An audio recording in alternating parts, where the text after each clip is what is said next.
Good evening and welcome to Oscar J. Peterson Planetarium History Series. I am Susie Haber, the Director of the Science and Math Education Center and Peterson Planetarium. And we're so glad everybody's here tonight. We present free custom shows nearly every Thursday since January of 2015 on the history of U.S. exploration of space. We cover people and the technology to view the universe as well as our own solar system. So let me ask you, how often do you on Earth get to directly align yourself with the moon and the sun? Maybe. Our talk tonight will focus on this very delicate alignment as we stay on the ground and safely look up and observe a total solar eclipse. We're going to see the sun turn off in August, and actually it's August 21st, and I was going to look around and make sure that the president and the provost weren't here, because August 21st is the first day of classes, and I'm advocating that students miss the first day of classes. This is important. This is important. I thought I was caught. So don't tell anybody I said that. But our speaker tonight, Mark Brown, is an Emporian native. He is an astronomer. He has lived in Korea and all places in the United States. Most recently, he settled with family in Iowa. Mark has an undergraduate degree in geology, and his master's degree is in astronomy. I asked him which universities. I forgot already the first one, but the second one was out of Australia, so that was easier to remember. You can ask me about that later. He has worked at planetariums in Illinois, Alabama, and in Pennsylvania. He's been a presenter, he has been an operator, and he has been the educational outreach coordinator in various planetariums. He served as senior astronomer at St. Louis Science Center, James S. McDonald Planetarium in Missouri. In addition, Mark has taught astronomy classes at several universities, and also, because of his geology background, he was with the Pennsylvania equivalent of our Geologic Survey. He did GIS as well as telescopic surveys and astrophotography of the night skies in many of the Pennsylvania state parks before moving to Iowa. So please join me in giving a warm welcome to Mark Brown.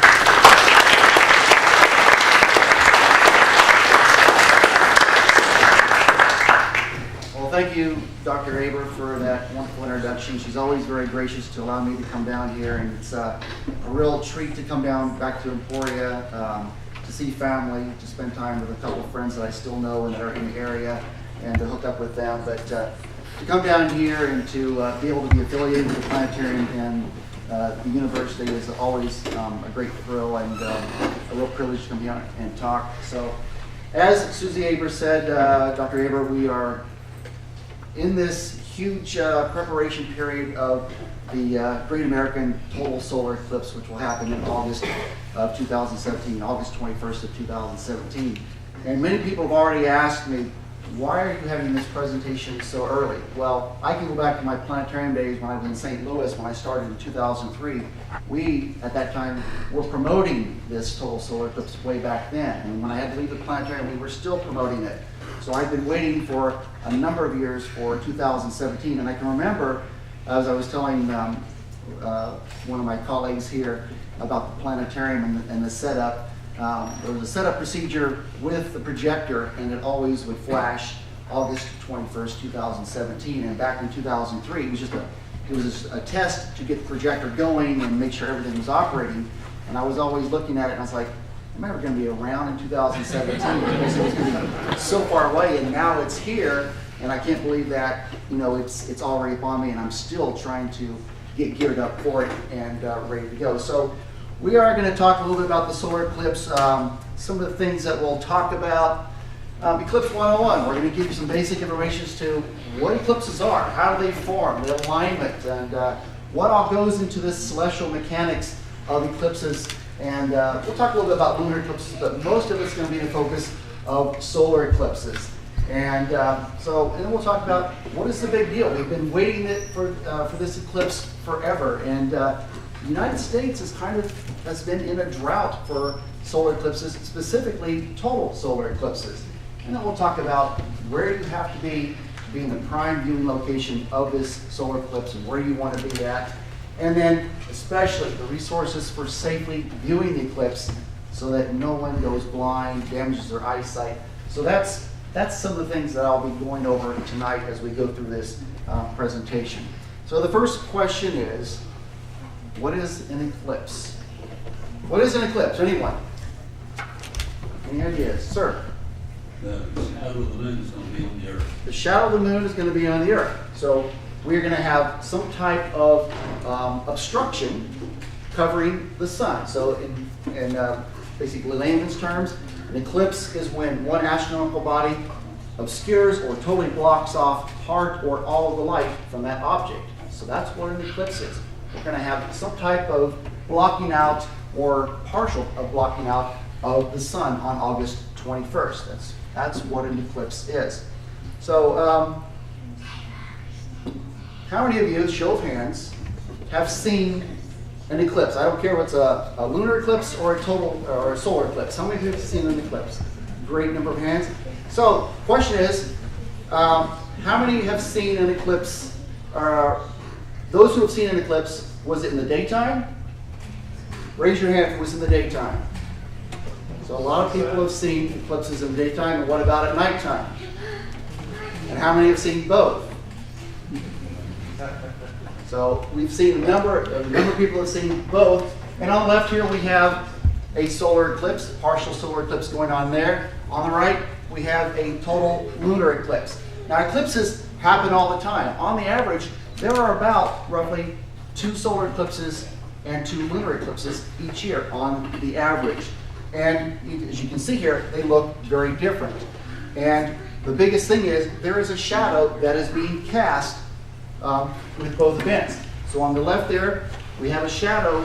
Well, the moon is actually moving in front of the sun, so the shadow of the moon is being projected onto the Earth. The one on the right, the lunar eclipse, the moon is actually moving in its orbit through Earth's shadow. So some of the light of the moon is being obscured, sunlight is being obscured. So there are a variety of different ways that you're going to be able to see an eclipse or how it appears in the sky, whether it's in the daytime or in the nighttime. So eclipses happen all the time. We have, as I said, on average of 2 solar and 2 lunar eclipses. But besides lunar and solar eclipses, are there other eclipses? We'll go into some Eclipse 101 here. Are there other eclipses besides lunar and solar eclipses? Any ideas? Planetary transit count? I'm sorry? Planetary transit count? We have transits. So, before we get to transits, here's a picture of Jupiter. And back in 1610, roughly when Galileo had his small crude telescope, he pointed his telescope to Jupiter. And much like we can do with a pair of binoculars or a small telescope, we can see 4 of the Galilean moons around it. And when Galileo pointed his telescope to Jupiter, he saw what looked like these tiny star points on either side. And as he watched them, he made sketches, and he found that they changed positions. Sometimes there might be 2 on either side, there might be 3 on one side, 1 on the other. Sometimes there weren't any at all, or 1 or 2. So what's happening is, the 4 Galilean satellites, Ganymede, Io, Europa, well, Callisto is actually behind Jupiter. Jupiter is actually eclipsing the light of the moon Callisto. So we do have eclipses here in our solar system around other planets. So there's Callisto. It is behind there. I took this picture back in, I think it's 2005, and watched Callisto actually disappear behind the limb of Jupiter. So I know that that's back there. And so if you were able to stand on Callisto and look towards Jupiter, you would actually be observing from the surface of Callisto, a total eclipse of the sun. So we have eclipses of Jupiter. There's something else I'm going to say. But again, with a pair of binoculars or a small telescope, you can see those 4 Galilean satellites and how they move in orbit about Jupiter. So what's going on here? The gentleman back there said it. Transits. Oftentimes we think of transit is basically what we think of as a smaller body moving into a larger one. It does not completely all the time obscure the entire light from that object. So in this case, we have Venus. This was back in 2012, a photograph that I took, the transit of Venus. These are what we call mini eclipses or miniature eclipses. So Venus moved across the disk of the sun, and people were actually looking at the sun, and if they had very sensitive equipment, they could see that the full sunlight was actually dipping down. There was a dip in the light curve, all right? They could see that the light of the sun was being obscured. Back in 2016, last year, Mercury actually went across the face of the sun. Now, everyone in this room, I guarantee you, will not be able to see the next Venus transit. It does not happen for another 100 years, not until the year 2117. Now, Mercury, on the other hand, it will transit the sun in December, I believe, or November of 2019. So we will be able to see the Mercury transit, and then there's a couple following that. So transits, these are basically mini eclipses. And why are these mini eclipses or these transits important? Well, because of extrasolar planets. Planets around other stars in our Milky Way galaxy. And astronomers currently are looking for planets around these other stars. And one of the ways they do it is they train their equipment on that star, and they look at the steady light from that star, and if that light seems to dim down a little bit, they have a light curve, they know that something has transited or moved in front of it, has obscured some of the light from that star. So that's why they are very important. Our moon, we can actually say that our moon transits the sun because it's a smaller astronomical body, and sometimes it partially covers up the sun, and sometimes it completely obscures the sun. So our sun does transit across the face of the sun. We had transits and eclipses of Jupiter's moons. Here is a transit of the planets, or of the moons in front of Jupiter. I took this picture back in 2012, I believe, and here is the one of the moons, Europa. That is actually the moon. There's Ganymede. That is actually the moon also. And so sunlight is coming over from the right side, being onto Jupiter, and it's projecting the shadow. The planets were moving across from left to right. And so we saw, or I saw, the planets over here, or the moons come across, and then the shadows appeared behind them. So we actually have these miniature eclipses. Not only are we're seeing basically 4 eclipses, because Europa is actually obscuring from our earthly view what's behind it on Jupiter, as well as Ganymede. But also the shadows here are obscuring what we can see on Jupiter. And if you could stand on the cloud tops of Jupiter, right there in Ganymede's or Europa's shadow, and you looked back towards Ganymede or towards Europa, you are seeing a total solar eclipse on that planet. So we have those types of eclipses and transit events going on in our own solar system that we can witness.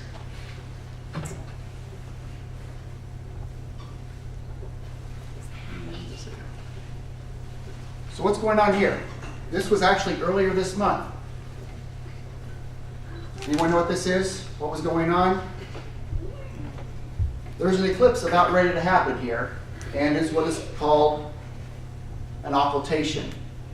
And what is happening is the moon quite frequently actually moves in front of stars as it orbits the Earth. And Aldebaran is a fairly bright star in our wintertime sky in the constellation of Taurus the Bull. And I believe it was on March 4th that the moon was moving along in its orbit and covered up the star Aldebaran. And so we can actually say that there was an eclipse of Aldebaran by an astronomical body, namely the moon. So why is this important? Well, we can have the moon obscure a star, or a planet. The moon's moved in front of the planet, in front of Venus and Mercury several times, an occultation.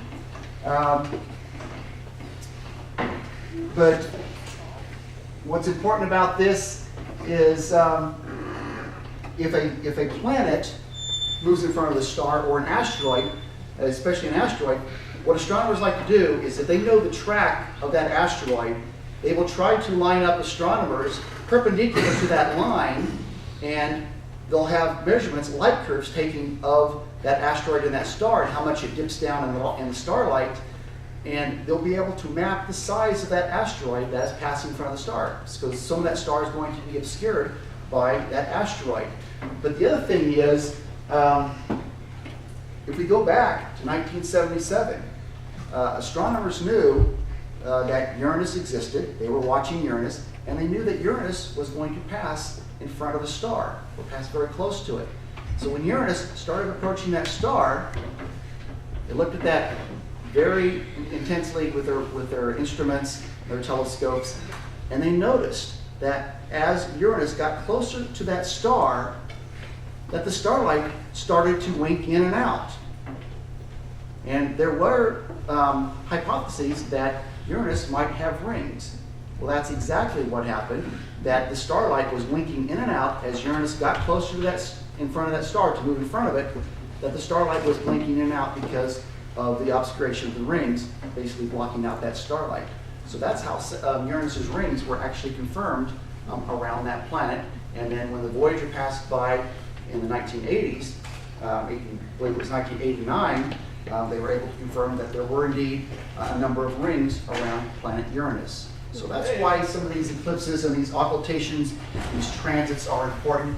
And as I said, they go on all the time here, even in our solar system and outside of our solar system for extrasolar planets. So eventually Aldebaran, I waited out there, it was cold, and this was 15 seconds before Aldebaran winked out. So it winked out right at the edge of the moon's limb. I didn't stay out for it to reappear down here. It actually reappeared about an hour later, but I did not wait for that whole thing. I just wanted to be able to see it wink out.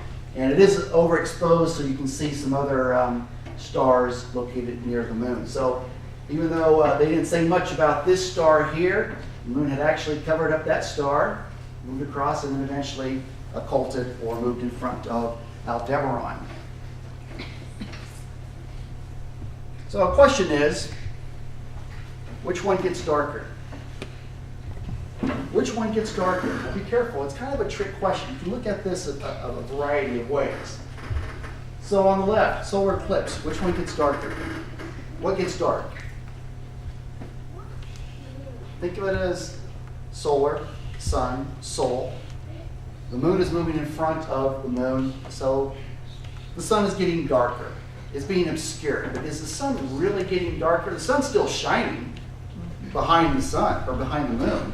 The sun's still going to shine, okay? If you look at the right, the lunar eclipse, the moon is actually moving into the Earth's shadow. It's reflected light. If it moves into the darkest part of Earth's shadow, sometimes the moon completely disappears from our sky. You cannot see it because the Earth's shadow is so dark.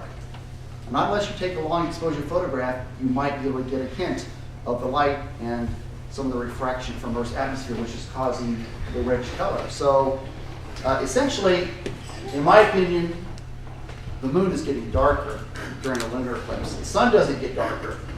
Earth gets darker because we're having a shadow cast upon us. But the sun is still shining behind the moon. So it all depends on how you want to look at it. Semantics, use whatever you want to think about it. But so in a lunar eclipse, I think the moon is what gets darker rather than a solar eclipse. So a little bit of geometry here, what we're talking about, and here.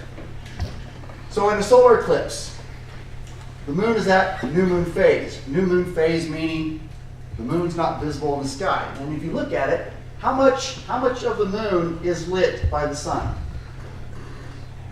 Half of the moon is lit by the sun. How much of the Earth is lit by the sun? Half, all right? So if you are on Earth, somewhere in here, and you're looking towards the sun, can you see the moon in the sky?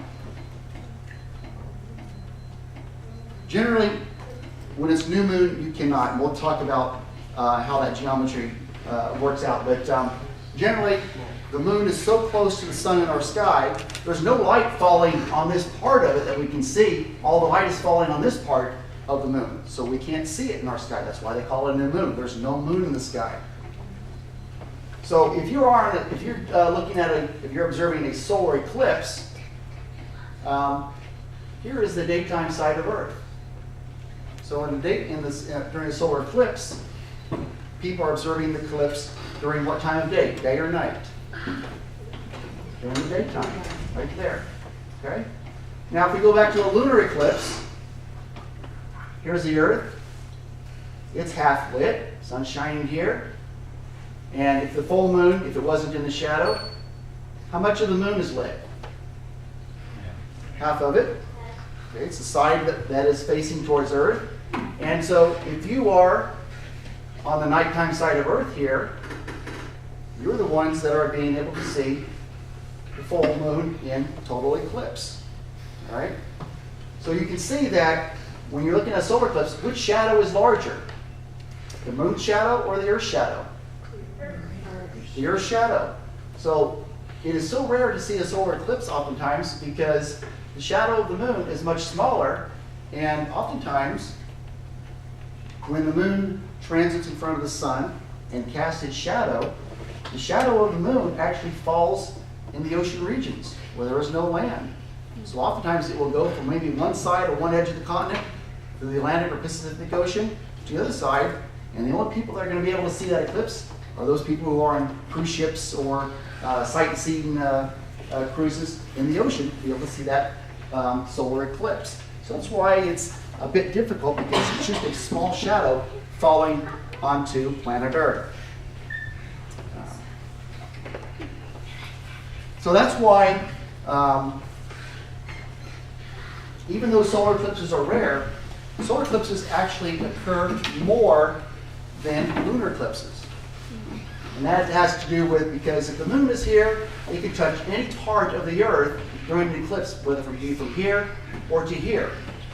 There's only a smaller shadow or smaller time frame in which the moon can actually pass through Earth's shadow. But it's actually a longer period of time for the moon to pass in front of the sun and to cast its shadow onto the moon. So solar eclipses actually are more common or occur more frequently, but are less common because they fall out over the oceans, or they are just generally harder to see from particular places on Earth. But everyone on the nighttime side of the Earth is going to see a lunar eclipse. That's why they are so much more common. So many more people, no matter where you're at on planet Earth, on the dark side or on the nighttime side, you're going to be able to see a lunar eclipse. So the question is, remember we had that trick question. So which one gets darker? Lunar eclipse, solar eclipse, or the apocalypse?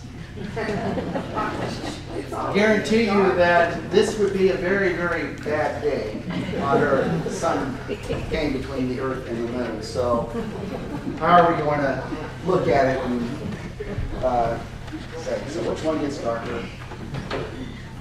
So again, a little bit of Eclipse 101, what's going on, and not to scale, but here we have our moon in its orbit. It's showing a circular orbit, but the moon's orbit is actually elliptical, kind of like oblong, and as it moves into the path of the sun from the perspective of Earth, the shadow is cast onto our planet, a very tiny shadow, and there are actually two shadows. If you go outside in the daytime, or even if you have a bright light, put your hand up against a wall, wherever. Your hand, we can draw the light rays and things like that, but your hand actually has two shadows, a lighter portion and a darker portion. The lighter portion is called the penumbra. The darkest portion of the shadow is called the umbra. And so when we experience a lunar or total solar eclipse, parts of the Earth that are seen a partial eclipse are in the lighter portion of the moon's shadow called the penumbra. The umbra, where it's totality, where all the light from the sun is blocked out, is called the umbra. Now last month, Last month we had what is called a penumbral lunar eclipse. And that was when the moon passed through the lighter portion of Earth's shadow. And so it didn't totally obscure the moon, but you could tell that there was a slight darkening of the moon's limb of the edge. And that was back in February sometime. 2 weeks later, there was an annular eclipse in Chile and Argentina. So the celestial mechanics were coming together for those two eclipses to occur 2 weeks apart. Interestingly enough, there will be a partial, I think it's a partial lunar eclipse on August 9th, 2 weeks prior to the total solar eclipse, which will occur here. We won't see that lunar eclipse here because it'll be visible for people on the other side of Earth. But we're going to get into the prime viewing location for the total solar eclipse 2 weeks later. So just a little bit of the geometry as to how this works out. And again, that we do basically have two shadows of either the Earth or the moon. So again, very small shadow being projected as the moon orbits the Earth, located right there. And if the moon were to go around its orbit 2 weeks later, it would pass through Earth's shadow and you would witness a total or partial lunar eclipse. All right? So a little bit of the geometry and how that works. So I'm going to have Katie come up here. And if we could get the projector to come on in the back there, please.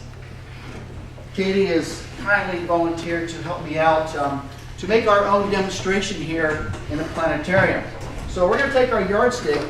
Are there any teachers here, or secondary education teachers, or elementary education teachers that are here, or want to be? Or this is a great thing to be able to demonstrate to your students as to what's going to happen, because we can basically make somewhat of a scale model of our moon and our Earth, and to demonstrate how that shadow occurs. So we are going to take our Earth, this ball on a stick. It's about 1 inch across.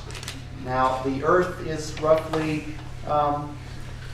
we round up, it's about 8,000 miles in diameter. So Katie here is going to try to help us with an eclipse here and to create one, all right? So I'm going to put my Earth at the edge of this meter stick roughly. And Katie's going to tell me, or tell us, so here's the Earth, okay? And you're going to hold the moon. And I want you to show me, you looked at the moon in the sky at night, right? Or in the daytime? Does it look pretty close? Sometimes it looks pretty close, pretty big in the sky, nice big big white ball in the sky, sometimes orange, depending on how you look at it. All right? So if you're standing on planet Earth, all right, you're standing on planet Earth, how far do you think the moon is from Earth from your perspective? If you're looking at this and you want to kind of put it into scale and you want to judge that distance as you look at that moon, you see how big or small it is in the sky, where do you think that moon has to be on this yardstick to kind of make the same scale? Any idea? Right about there? Right? This is where she's saying it should be. Well, as I said, that's a very good guess. So you're going to help me out here. So the Earth, roughly 1 inch in diameter, it's about 8,000 miles. So we're going to do a little bit of math here. On the average, the Earth-Moon distance is, let's say, 240,000 miles. All right, I've set my moon here at 34 on the yardstick. Well, it actually takes about, if you do the math, 30 Earth diameters to get to the Earth, or I'm sorry, to the moon. So if we have it on 34, we actually have to set our moon on the 4 on our yardstick. So there's our scale model right there. So she's going to actually see if she can get that shadow, that alignment, that sun, the moon, and the Earth to create a solar eclipse on our ball. You think you can do it? Think you can do it? All right, so we're going to set that up here. I bet you can. It'll take a little bit of practice. All right. So you want to line this up. All right. Your job is to See the shadow on my hand? You have to make that shadow appear on that ball. So, you can do it. She eclipsed it with her head. Did you see that? She's almost got it. She's getting there. Her head's in it. Hold on to a little bit more if you can. Getting there. A little bit more. Tilt it up. There you go. A little bit more. There. See how she's created a solar eclipse by using that right there. So celestial mechanics, whether you do it in space or in a lab, it's very difficult sometimes. You have to get that precise alignment for that moon shadow to go across the Earth. Thank you very much for your help. All right. So likewise, you can do a lunar eclipse. And even for me, it's hard. So there, we are eclipsing.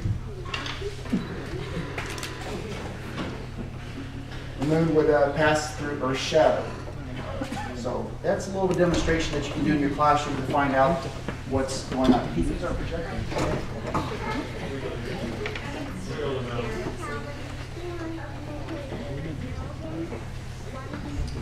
Blue screen to death.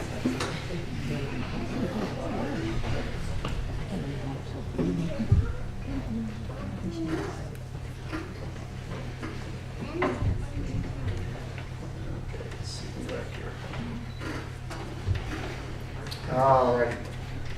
So we made our solar eclipse here with our scale model there. And types of solar eclipses, partial. This is when the moon passes between the Earth and the sun, but doesn't totally obscure the sun. So everyone here in Kansas will observe a partial solar eclipse on August 21st. So the moon is not quite totally obscuring the sun in portions of Kansas and other parts of the country. But you'll start to see little bites being taken out of the sun starting at about 11:38 a.m. on August 21st. Little bites of the sun will start to be taken out.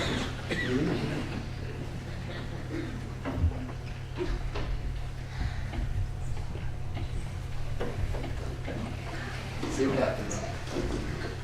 An annular solar eclipse is when the moon is actually further away in its orbit from Earth and is so far away that it does not completely cover up the sun.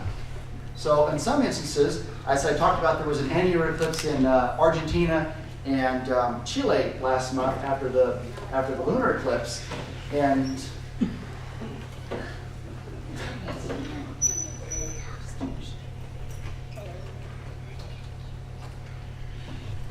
so what happened, we get this ring of fire. Just an outer part of the sun's limb is actually illuminated. Are we going to have to restart?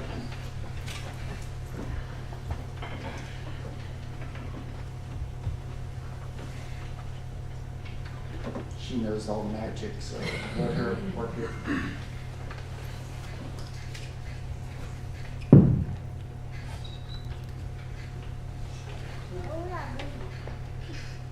Technology's great. When it works.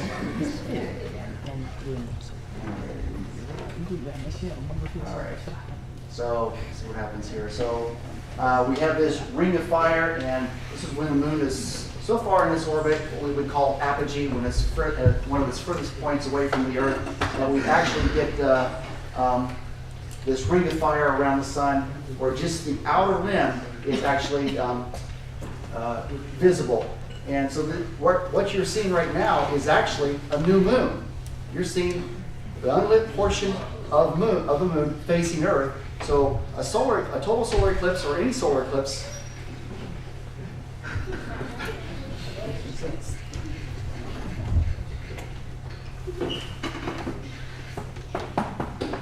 go on the next slide. But at this time, we're going to be able to see the moon, which is actually a little bit closer in its orbit towards Earth, and we're going to have a total covering of the sun from our perspective here in Kansas or throughout different parts of the country. So when we have a total solar eclipse, the entire sun is covered by the moon. And on occasion you might get what is called a hybrid eclipse, which means that from one part, if you're viewing an eclipse, a solar eclipse from one part of the earth, some people might see that angular, that fire, that ring of fire, while other people on some other part of the earth are seeing actually a total solar eclipse. So it has to do with the distance variation because of the curvature of the earth and the distance that the moon resides from the earth in its orbit. So everyone asks, why don't we have an eclipse every month? Well, it has to do with, again, the celestial mechanics. That if we had, the moon is actually tilted in its orbit by about 5 degrees. And so on occasion, the moon is, if you look at the new moon, the reason we can't see it, because sometimes it's not obscuring the sun, but it's actually residing very close or above the sun in our sky. But you can't see that, or sometimes it's below. So it doesn't make that transit directly across. That Earth-Moon site is not completely in line, but the Earth is, or the Moon is tilted by about 5 degrees in its orbit. I need to stop. Reboot.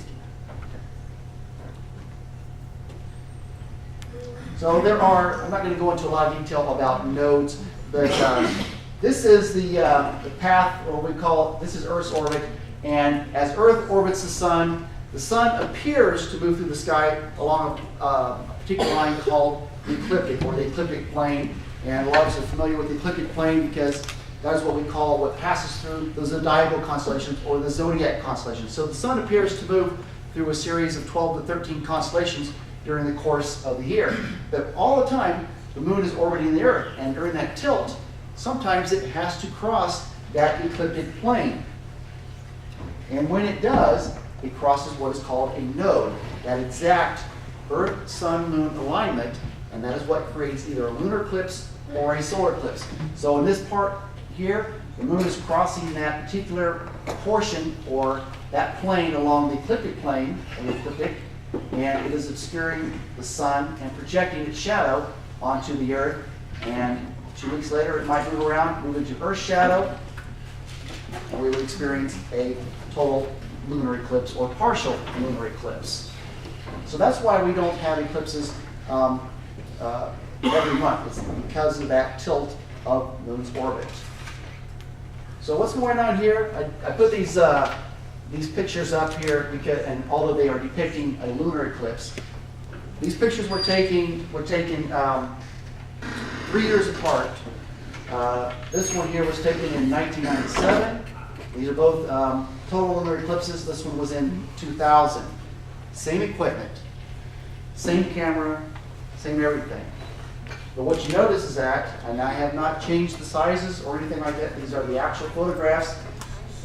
You can see that the sizes in appearance, the moon hasn't changed size, but its appearance on film or in the sky has changed because when we talk about lunar apogee, apogee means furthest point in its orbit. So the moon here was at one close to its furthest point from Earth. Here is at one of its closest points. So when you hear the term supermoon, all right, when we have these supermoons, that's when the moon appears very large in the sky, and that's when it's at its closest to Earth in its orbit. So we have these supermoon events during the course of the year, sometimes when the moon is at its closest. So this is why we have those annular eclipses. So when the moon is relatively close to Earth in its orbit, that's why it's able to obscure the entire sun. When the moon is further away in its orbit from Earth, that's why it only covers part of the sun, and we get that annular ring, or that ring of fire around it. So we are living in a time where the celestial mechanics match up almost perfectly. And what's interesting is that this isn't going to continue for forever. Over the next half to a billion years, the moon is gradually moving further and further away from Earth. So at some point in time, the moon will reach a point where it will no longer completely cover or obscure the sun. So we are, in the next half billion or billion years, limited in how many solar eclipses we'll be able to see, or total solar eclipses. So what's interesting is that the moon and the sun, they are about a half a degree angular diameter in the sky. The sun's diameter is about 400 times larger than the moon's diameter. The sun's distance is about 400 times the moon's distance. So it's through that celestial mechanics, that exact lineup and how that happens, that we're able to see lunar and solar eclipses. Much like we demonstrated here. Things had to line up. There's our sun way out there. So we are living in a very unique time here on planet Earth to be able to see our lunar and solar eclipses. So think about it. I mean, the moon is moving away from the Earth at a rate about how long your fingernails grow in a year, about an inch per year. The moon's moving further and further away from Earth. So as I said, if it's clear out, everyone here in Kansas and the entire continental United States will see a partial solar eclipse. It's only in certain parts of Kansas, from Oregon through South Carolina, that we'll be able to see a total lunar eclipse or total solar eclipse. So although you won't here in Kansas, in Emporia, get the moment where daylight turns to almost complete darkness, it will get fairly dark here. You will notice that if you're a photographer and your eyesight's very keen, you will see shadows becoming more crisp. Colors will seem to bounce out and pop out more at you because the light is going to appear softer because the sunlight is not going to be as harsh, and it's going to be filtered or blocked out by the sun. So you'll notice some very unique changes. You're going to know, you'll find out in Kansas here in Emporia, that the temperatures will drop. You'll notice that birds will start flying and roosting. If you live on a farm, your roosters will probably start crowing. So there are different things that you'll be able to notice during the eclipse here. Kind of point this out because astronomers like to talk about contact, first contact, second contact, and you might hear that in newspapers and stuff. But when you are looking at the solar eclipse or observing it safely, what we'll talk about here in a minute, first contact is when, like it says there in the first one, the limb of the moon first touches the limb of the sun. That is when the partial eclipse starts. That's when the moon starts to take itty bitty tiny bites out of the sun gradually. So you'll start to see the sun start to disappear after first contact. And I might mention that some folks here came to visit. They saw a solar eclipse in 2008. They actually have some photographs up here that they would love for you to come and look at after the presentation. And that was actually a total solar eclipse. So they have some of the sequences of totality, or the phases of the sun moving up to totality. When we get to second contact, that's when the other side of the moon, so when this side of the moon touches the other limb of the sun. Well, in this case, it would be this part of the moon during an annular eclipse, which touches the sun, and that's when we get an annular eclipse. But second contact is when you have totality. That's when the total solar eclipse occurs and the whole entire sun is blocked out. Then you get to third contact where totality ends, and then you get the partial phases coming back out. Fourth contact is when the limbs then separate, and that is the end of the solar eclipse. So those are some terms and some things that you might notice or hear about during the course of an eclipse if you're out viewing and looking for it. So a little bit here. This is what we will see in Kansas if you are in the direct path. Again, little lights being taken out. This was the annular solar eclipse in 1994 that I photographed. I was on the direct center line, and I did see the ring of fire. So we saw the little lights being taken out, the partial eclipse, and then up to annular. But we won't see annular here. We will see partial here in Emporia and most of Kansas, and then totality up in the extreme northeastern part of Kansas. So here's an animation from NASA. It kind of gives us this perspective from the moon. I'll go and start this animation here. So we're looking behind the moon. We're seeing the sunlight come from behind the moon and cast its shadow onto the Earth. Gives you a good idea as to the celestial mechanics of what's going on and how that shadow is actually projected onto the Earth. So this is our Earth-Moon visualization. Here's a shadow coming across Oregon, down through Wyoming, and about to Kansas, about right there, then into Missouri, and then off to the southeast across North Carolina and South Carolina, and then back out into the ocean. Here's the partial, you see a partial shadow moving across, and the shadow will still be out in the ocean before the eclipse actually ends here in Kansas. So it's the partial phase of the eclipse will last approximately 3 hours. So it's going to start roughly at 11:38 a.m. here Central Time, and it will end at 2:33 p.m. Totality, if you're in the right place, starts at 1:06 p.m. And if you are on the direct center line in northeast Kansas, the maximum is about 2 minutes and 39 seconds or 2 minutes and 40 seconds. The further away that you are from that center line of totality, the shorter period of time that you will experience it. That path of totality is only about 69 to 70 miles wide. So it is a very small shadow that we will be experiencing. The other animation here, if I can get to it, this actually kind of gives you the perspective of the phases as it goes through. And it's very hard to keep up with the times and kind of relate back and forth as to where the shadow is and what's going on, because it'll go from Pacific to Mountain to Central and then to Eastern Time. And I'm going to run this through once, and I'm going to stop it, and I'm going to kind of stop it to the point to where it shows how much eclipse of the sun that we will see here in Emporia.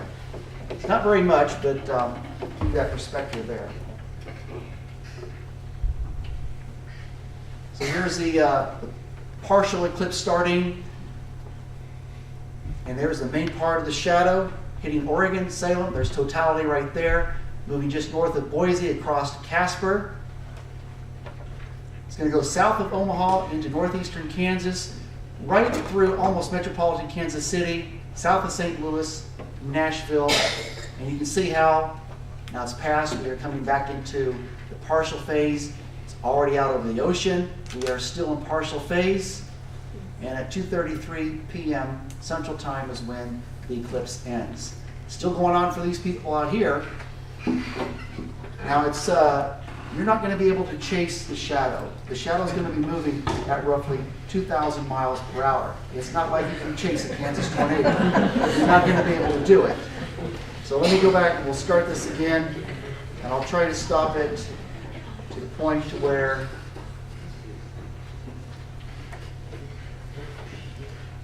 people think they can get in an aircraft. Even in an aircraft, you can't be in an aircraft and follow this and chase it. You just cannot do it.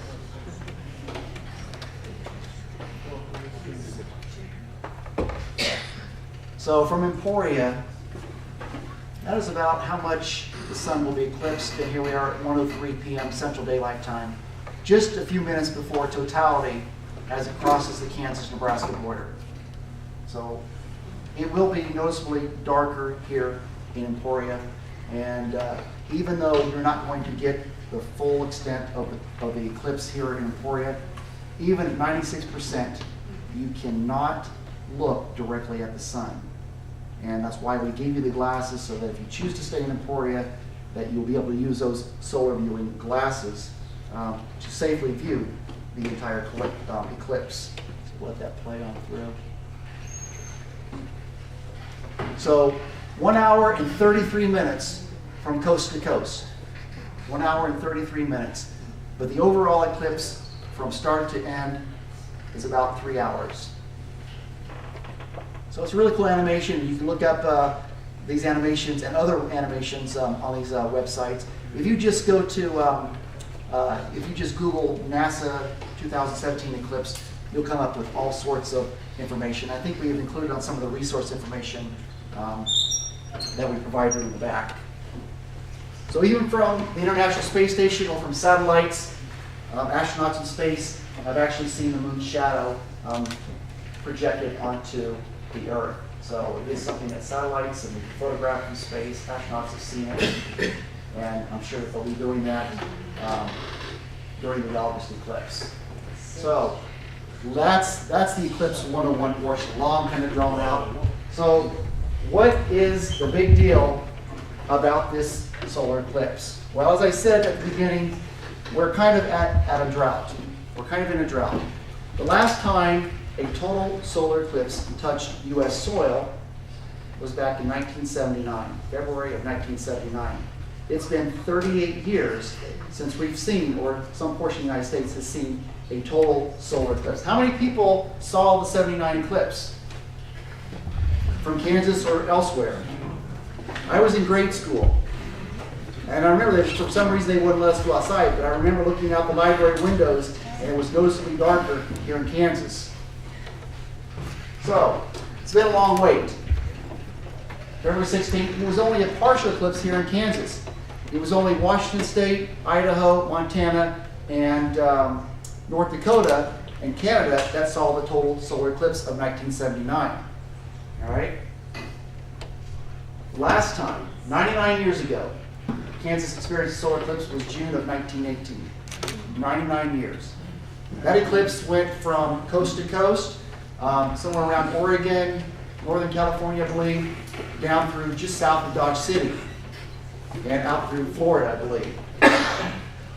That was the last time. The next time that a total solar eclipse will touch Kansas soil, 2045. It's a long wait. Any guesses, any ideas? After 2045, if you're still around, when is the next total solar eclipse that will touch Kansas soil? Any ideas? I guarantee you that no one will be alive in this auditorium when that happens. 2169. That is the next total solar eclipse that will touch Kansas soil. But if you want to travel within the next 8 years, roughly, we will have a total solar eclipse through southern Illinois and Missouri. So that will be the next total solar eclipse for the continental United States. So if you want to travel, you're going to have to go through somewhere, go east anyway, and go to Missouri or southern Illinois, something like that. So we are definitely in a drought. That's what the big deal is. That's what the big deal is about this eclipse and why it's so important. Scientists are going to be studying this because they get to see the visible portion of the sun, the corona especially. There's some neat things that scientists will be looking at, shadow bands. And I'll show you a video here that you can actually see the shadow bands. But this is the last glimpse of sunlight before the moon totally, completely covers the sun. There is that little bit of sunlight, that 1% or less, piercing through the mountains and the valleys of the moon. And that little bit of sunlight is being disturbed by air densities, cold and hot air in our atmosphere. And so you get these wavy lines projected onto the ground or onto buildings. And so what's really going to be neat, if you are in the path of totality, set a white sheet on the ground or have a very bright surface, and you'll be able to see these shadow bands just for a brief moment before the sun pops into totality. A lot of people will be looking at, the diamond ring. Did I just screw that up?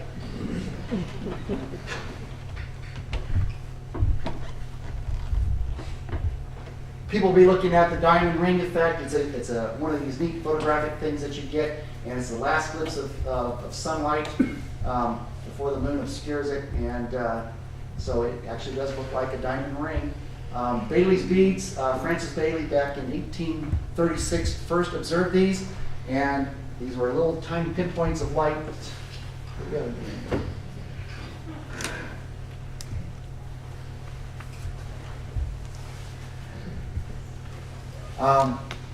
Projected out in the sun, so it kind of looks like these little beads were named after him.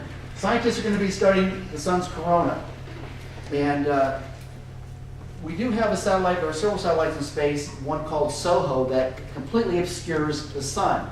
But satellites wobble in space, and they do have an arm with a disk on it, and it does block out the sun. But it can't block out the sun right exactly because the satellite kind of wobbles in space, and so you still get the sunlight coming through, but they want to see the corona. The only time that we can truly see the corona in all of its glory, in invisible light, is here on Earth as the moon passes directly from the sun. Corona meaning crown. You might think of this as a crown or that a king wore in ancient times. So they call it the corona, and this is what scientists will be studying. And Dr. Aber and myself, we are on volunteers for what is called the NASA Solar Eclipse Mega Movie. So they are looking for volunteers and amateur astronomers and scientists to be on the path of totality, to take very detailed images of the corona during totality. So we're kind of this unique group of people hoping to, if it's clear, to capture these photographs. They will be submitted to NASA. NASA will string along these images of totality and the corona from one coast to the other, from about 1,000, 1,500 astronomers, and stitch those together, because in that hour and 33 minutes of totality across the country, that path, they want to see how the corona changes. We are in what is called a very low sunspot period. The sun is very low in activity, so they want to see how much that corona, the sun's atmosphere has shrunk, if the magnetism on there is diminished greatly and has affected the corona. But the corona is the outer atmosphere of the sun that we only get to see during a total solar eclipse from here on Earth. So there's a lot of scientific study that is planned for this, and hopefully we get a lot of good images from it. I saw Bailey's beads back in 1994. That's the only time I've ever seen it. And just for the record, I have never seen a total solar eclipse of the sun. This will be my first. So I'm very excited about it. But I did see Bailey's beads. This was through a filter telescope. I was on the center line and did get to see that in 1994. So that was kind of a neat thing to see. So this brings chills to me no matter how many times I play it. This was a couple of years ago in Svalbard. I did not take this video. I wasn't there. Got it off the internet. But it's one of the more spectacular present representations of a solar eclipse and the excitement that people have when day turns into night. So kind of get a sense of this, and you really do need to try to be in the path of totality, because it is, from what I understand, quite exciting, and I'm looking forward to it. So listen. Oh, the one thing I'll point out real quick before I start this, I want you, remember the shadow bands that I talked about briefly. When this, when the video starts and when it just about goes to totality, just those few seconds, watch along here. You will see the shadow bands right here appear. So it's kind of a neat effect that it captured in this video.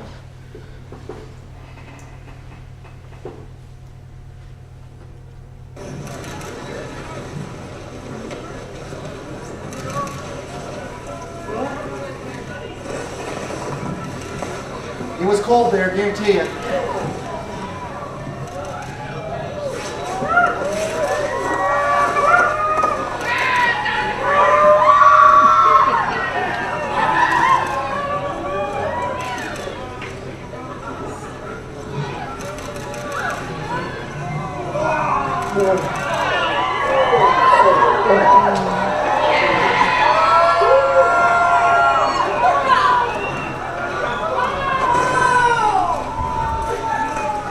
That's the corona. That's the sun's atmosphere that you're seeing. The black dot, that is the moon directly in front of the sun.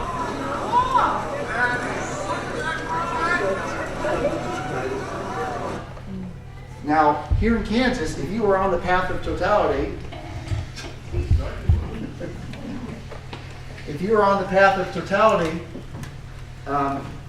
we won't have that horizon view of the sun. The sun's going to be almost at its highest elevation at 1:06 p.m. So if you are on the path of totality, if you're on a hill and you're looking around, you're going to have 360 degrees of sunset on the horizon. It'll be dark from here down, and it'll be like a sunset 360 degrees all the way around. So that will be quite awesome to be able to experience and to see. And it'll be so dark that the brighter planets and brighter stars will be visible in the sky. So for 2 minutes and 38 seconds, 2 minutes and 40 seconds, if you're on the direct line, you will see that. So that's why it's so important to, if you're in Emporia, you've got to go north or east or west somewhere on that path.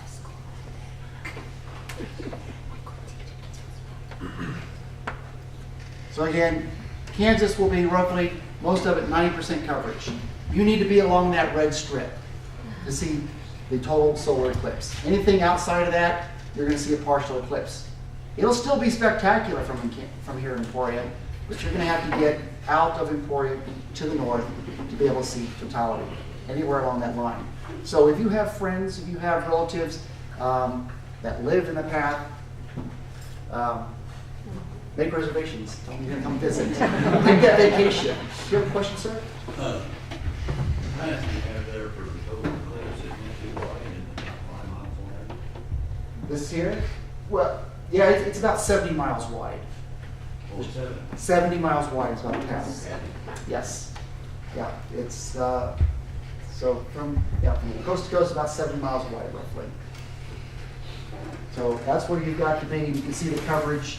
I did point out on the one video that they had actually the percentages, the shading. But so if you're in Topeka, Salina, Emporia, Manhattan, Lawrence, you've got to go north. You've got to be Hiawatha, Troy, Seneca, Highland, Atchison, Leavenworth. The line passes just right on the southern portion or along Metro Kansas City. So if you're in Kansas City or South Kansas City, you need to go a little bit north to be able to see it. This is where you need to be. A little bit more detail. Here's some of the cities. Center line being roughly right here. 2 minutes and 39 seconds. So I guarantee you, K4, US 36, I think it's 177, they're going to be parking lots. If you plan to travel, you need to get there a couple of days early. Stake out your claim, be there a couple of days early. I know that Brown, even though it's not totally on center line, it is in the path of totality. Brown State Fishing Lake will be a parking lot.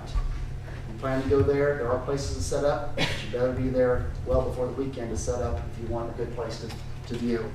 And I think that would be a great place because of the reflection in the lake, if you could get it. There's a photographer out there.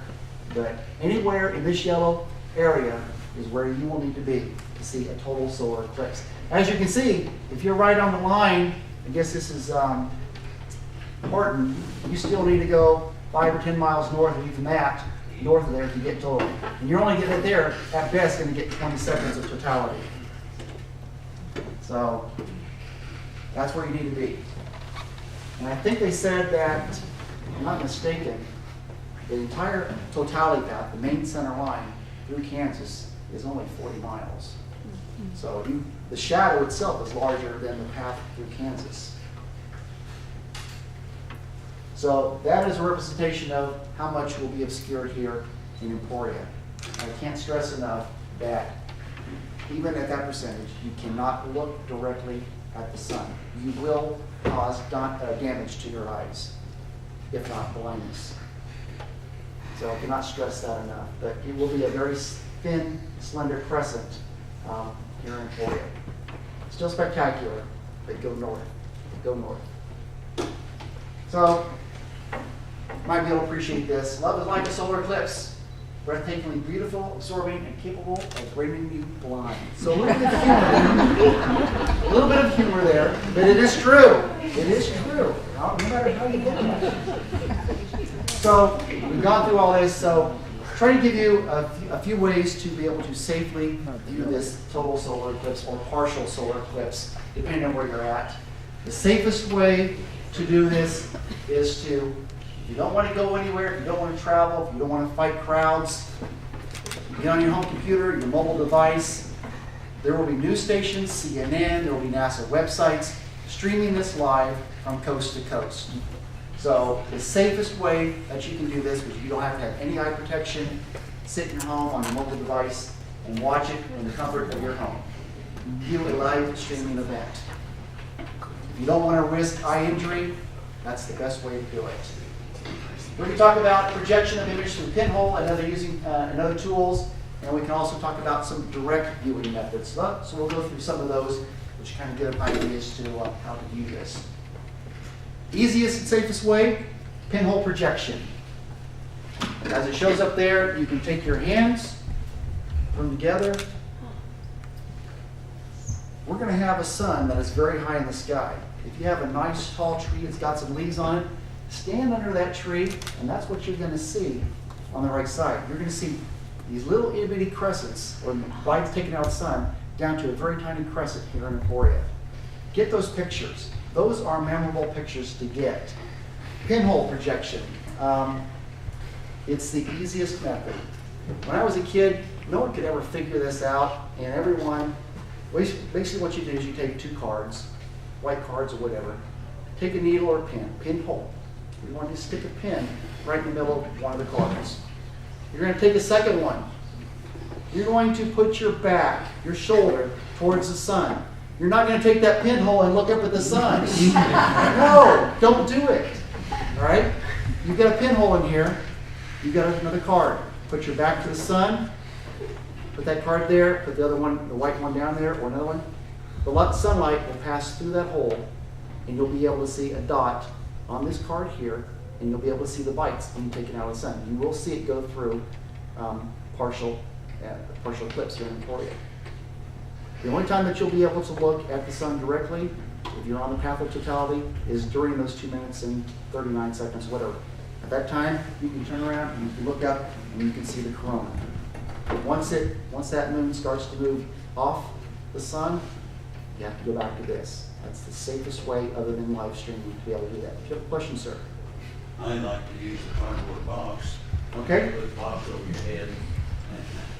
He's ahead of me. He's ahead of me. Great for school groups, children, whatever. It's a great craft. Take a box. Cut a hole in it. It doesn't have to be very big. Cut a hole in it. Put a white piece of paper down here on the inside. I use aluminum foil because it's very durable. You can use a card. Tape it to the inside of the box. Simple pinhole. Just a pinprick through the aluminum foil or the card, whatever you choose. As he says, we're going to turn our back to the sun, our shoulder. We're going to allow the sunlight to pass over our shoulder through that pinhole and project onto this white card right here in the box. You're not going to turn around and you're not going to do this. No. So, pinhole projection. Very simple, just like this. Another neat crafty thing, and I did this a couple of years ago for the, I think 2012, it was a partial eclipse here. Took an oatmeal container. I put a white piece of paper in the bottom there. Took a piece of aluminum foil. Cut a little square out of the top of the lid. Aluminum foil, pinhole. You can sit there. Sun's coming down over your shoulder, and you can see the projection of the sun in there in the eclipse. Neat, crafty thing for kids. So get them involved. This is great for teachers. Yes, ma'am. Little hole that I cut right there. Paper's inside that I put in there. So you got your little viewing window, perfectly safe. So a couple of neat things to be able to do. Just like it shows up there, you will be able to see it. You can actually test this out at home. If you want to do the pinhole projection, it's interesting because if you look at an incandescent bulb with your pinhole projection, test it. Well, you think of that light bulb as giving off the light. Well, it's not the whole bulb that's giving off the light. What is giving off the light of that bulb? The filament. So when you project that light through that pinhole onto the card, don't be surprised that you don't see a glow. You're going to see the actual filament through that pinhole projection. It's really a neat little thing to look at and to notice. Okay. 99 cents at Walmart. 99 cents at Walmart. Little holes project hundreds, tens or dozens of little crescents. So this was the 2000, I don't know where Fred Espinac was. There was a partial eclipse on Christmas Day. I remember watching that eclipse from Elmdale, Kansas. And it was partly cloudy here, but I remember going out and being able to do pinhole projection and to view the eclipse on that day. But you see the little eclipses. So simple things that you can do at home. And Fred Espinac will be talking in a couple of weeks up at K-State, talking about eclipse, probably going through much of the same stuff that I'm going through tonight. But he is a true eclipse chaser. He is a true solar astronomer, worked for NASA, and probably be much more spectacular than mine. Have tons of photographs because he's seen dozens of total solar eclipses. This is not a direct way to view the sun, and you have to do this with extreme care. This is when I was viewing and photographing the annular eclipse in 1994. This is projection through binoculars. You're not going to take the binoculars, and you're not going to look directly at the sun. It takes a little bit of patience and a little bit of care, but as you can see, I had my binoculars, same pair here, rubber band to a tripod. I had a card which kind of projected a shadow and onto the other card. There's another card right here. So I was able to line up my pair of binoculars towards the sun. You're not going to look up at the sun and do this. The best way to do this, either by handheld or on your tripod, look for a shadow on the ground where that binocular makes almost a straight, crisp, clear shadow on the ground or another card. All right? And all you have to do, you don't need both oculars open. You only need to open just one because you don't need two eclipses projected. One will be enough. So you'll be able to project onto the card, and that's what I did with this setup here. But it does take some practice. And again, you're not going to look at the sun through these binoculars like that. This is an indirect way of viewing the eclipse. But it does take some care, again, some practice to be able to do that. So that's what I'm saying. This is why it's good to plan. Find out your apparatus, your setup. How are you going to fasten those binoculars to a tripod or to some other device? Get that figured out now.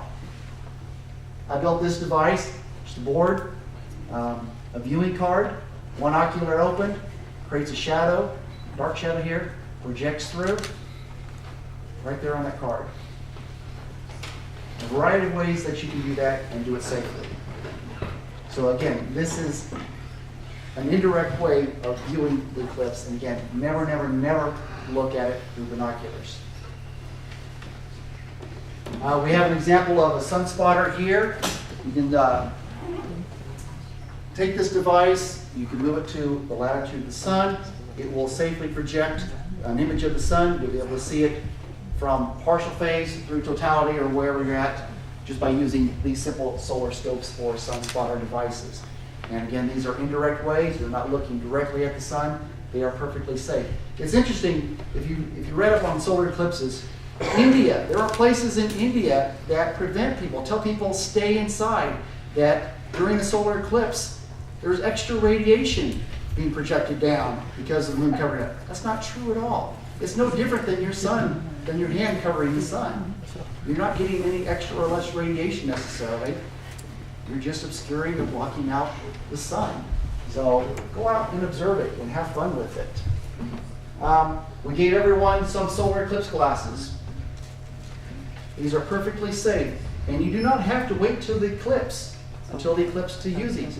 Go out and look at the sun. It will project or give you a very nice, soft, warm orange glow in these glasses.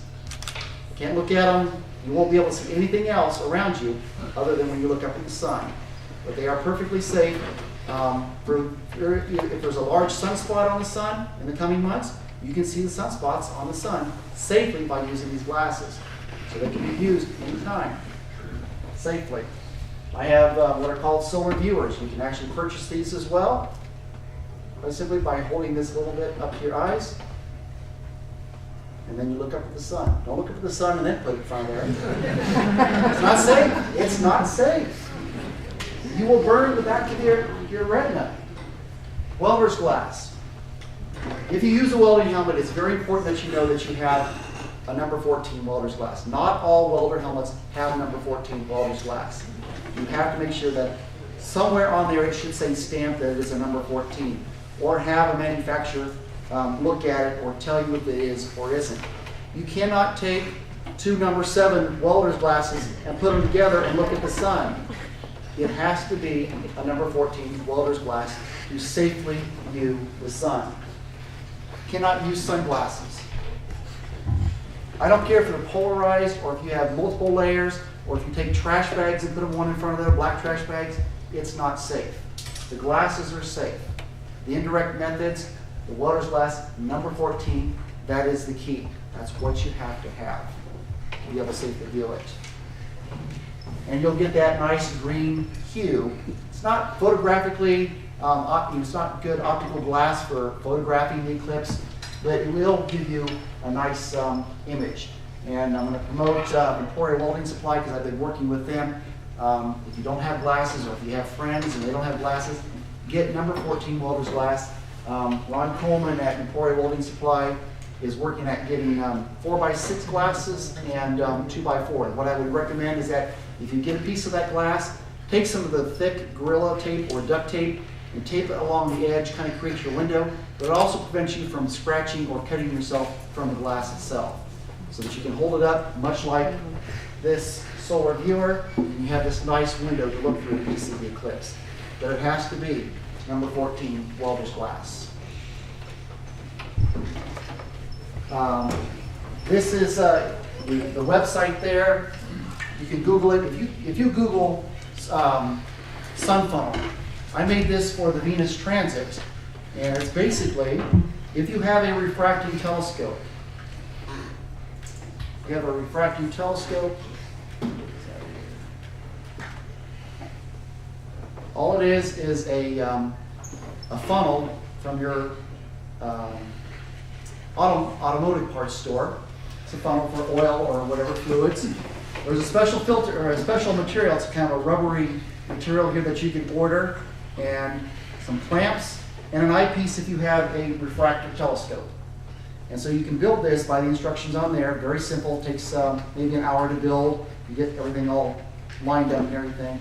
And this is an indirect way of viewing the sun. So when you put it in there, your eyepiece there, you focus it. It's not heating up the telescope, and it projects that image of the sun right here. This is Venus just starting to come into view at the edge of the sun. That's seen on here. And you can see that there are also some sunspots towards the middle of the sun. So you can view sunspots. It's a safe way to do it.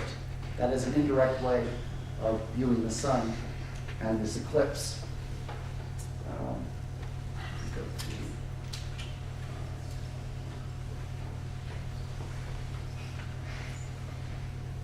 Dr. Jim Aber, this past weekend or spring break, constructed his own solar filter. There are places out there that you can order what's called Bader material, and you can construct your own telescope if you know, or your filter if you know what you're doing. This one here, I have a similar material called Bader filter material. All I have to do, if I want to directly view the sun safely, just take my sun funnel out of here, and I can put an eyepiece in here. I can point it to the sun, and I can safely view through this filtered material. And so when it comes to totality, all I have to do, if I have my camera hooked up, take it off, and I can photograph through here. After that 2 minutes and 38 seconds, I've got to have this back on, because it will hurt the optics in this. And if you're looking through there at that time, and the sun's light comes through, you're going to cause damage to the back of your retina. So, some of you, if you have an old telescope at home, they're probably long gone by now. But some of the telescopes that came out in the 60s, 70s, and even the 80s, some of the refractors, the department store telescopes. Get an eyepiece. and they had a filter, what they called a solar filter, and it screwed onto the eyepiece. And they said that, well, you put the eyepiece in there, you can point your telescope to the sun, you can look into it. It's a magnifying glass. What happens when you magnify things? You get that pinpoint of light, that light is going to come through that telescope, it's going to hit that filter, it's going to heat up, your eye is down there looking at the sun through this filter, that filter is going to shatter if it's glass. Now you're going to have glass in your eye, and you're going to be not only in pain, but you're going to be blinded. So if you ever have a telescope, if you have a telescope and it says solar filter and it screws onto an eyepiece, throw that filter away. They are still out there somewhere. You've got to be careful with the types of devices that you are observing through.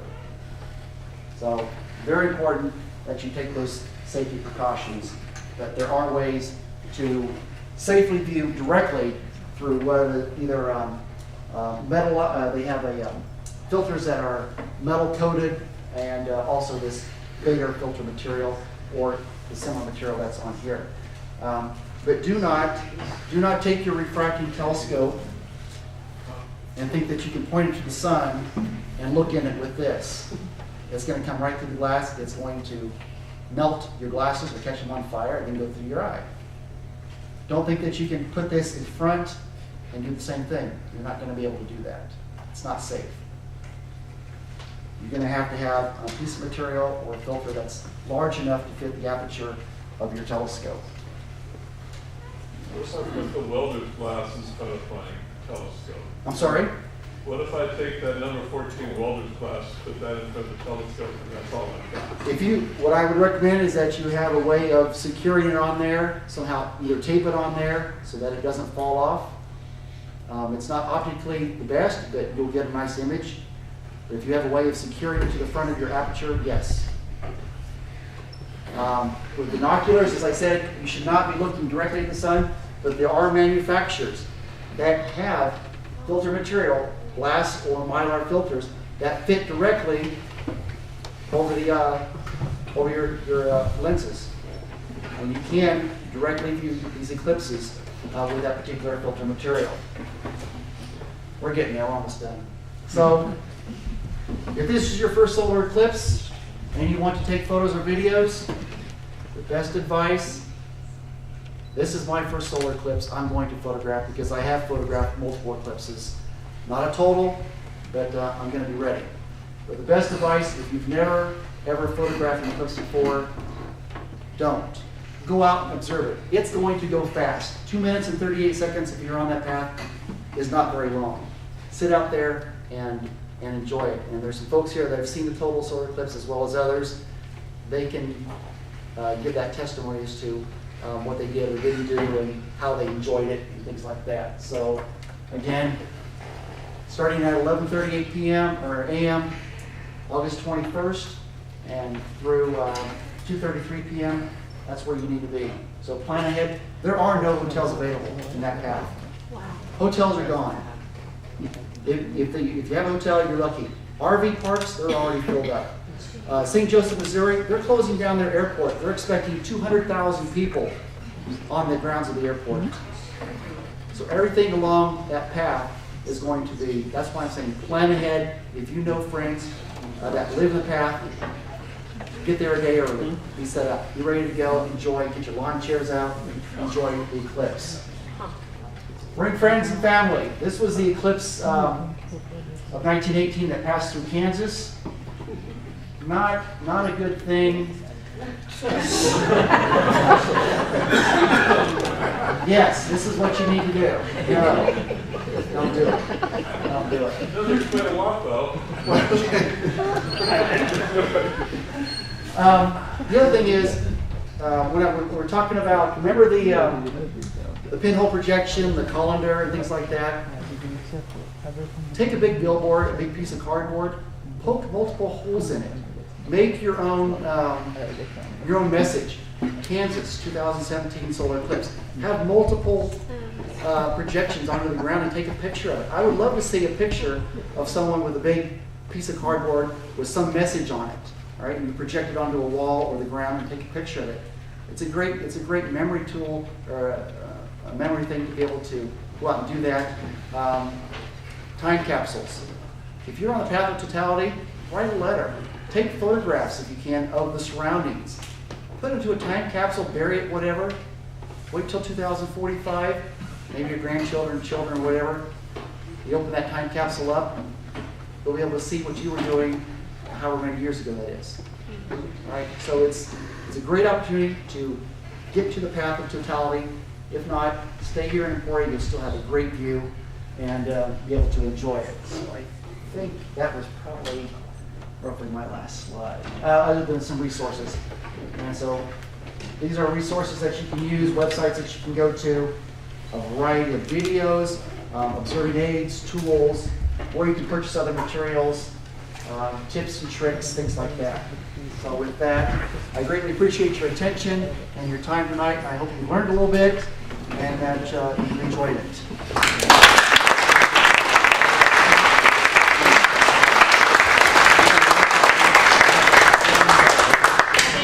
Probably suitably impressed with his photography as well. A lot of that was his photography. So back in the back are these cards and the introduction to telescopes and astrophotography. Mark, he's coming back April 20th. So please come back. Same room, same time. The next night on the 21st, you're going to put into practice what you learned the night before because we're having a stargazing party. So we will be outside. I'll have a map online. Also, if you like his photography, he writes a regular little column for us. So emporia.edu/planetarium, and you can see more of Mark's photography and read about all the stories too. I will say that I'm not going to specifically talk about photographing the eclipse when I come here next time. I'm just not going to have enough time to be able to go through those photographic techniques and do that. It's going to be basic in astrophotography, of course, the equipment that you need, and I'll have some of my equipment here as to what I do when I do my astrophotography. So it's going to be the basics of astrophotography and telescopes, and get you interested in if you want to purchase a telescope for that solar eclipse or some other viewing aids.